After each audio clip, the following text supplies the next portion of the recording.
First question, what is the value of √6? ఇక్కడ మనకు √6 అంటే ఏంటిది? ఒకటే నెంబర్ అనేది రిపీట్ అవుతుంది, ఇన్ఫినిటీ అవుతున్నప్పుడు మనం ఏం చేయాలంటే, ఏం లేదు, ఈ 6 అనేది ఏ టేబుల్తో డివిజిబుల్ అవుతుందో మనకు తెలిస్తే చాలు, ఆన్సర్ సింపుల్గా వస్తుంది. ఈ 6 అనేది 2 3 6 వస్తుంది. సో ఇక్కడ మనం ఏం చేయాలంటే, ప్లస్ వచ్చినప్పుడు లార్జెస్ట్ వాల్యూ అనేది ఆన్సర్ అవుతుంది. అదే ఇక్కడ 6 ప్లేస్లో ప్లస్ కాకుండా మైనస్ వస్తే స్మాలెస్ట్ వాల్యూ అనేది ఆన్సర్ అవుతుంది. సో ఇక్కడ 3 ఈజ్ అవర్ ఆన్సర్. ఇలా మనం 6ని డివిజిబుల్ చేస్తే 2 3 6 అలా.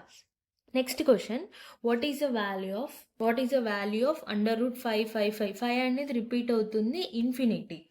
ఇక్కడ ఇప్పుడు మనం 6 అంటే 2 3 6లో డివిజిబుల్ అయింది, కానీ 5 అనేది డివిజిబుల్ అవ్వదు. సో దీనికి ఒక ఫార్ములా అనేది ఉంటుంది, 4√n + 1/2 - +1. ఇక్కడ మనం ప్లస్ తీసుకోవాలి, ఇక్కడ 5 పక్కబండి ప్లస్ ఉంది కాబట్టి ఇక్కడ ప్లస్ తీసుకోవాలి.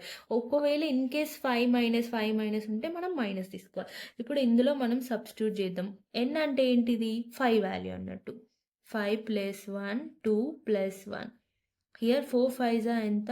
20 + 1 2 + 1 21 అవుతుంది. 21/2 + 1. It is our answer, √21/2 + 1. Thank you for watching. Please subscribe.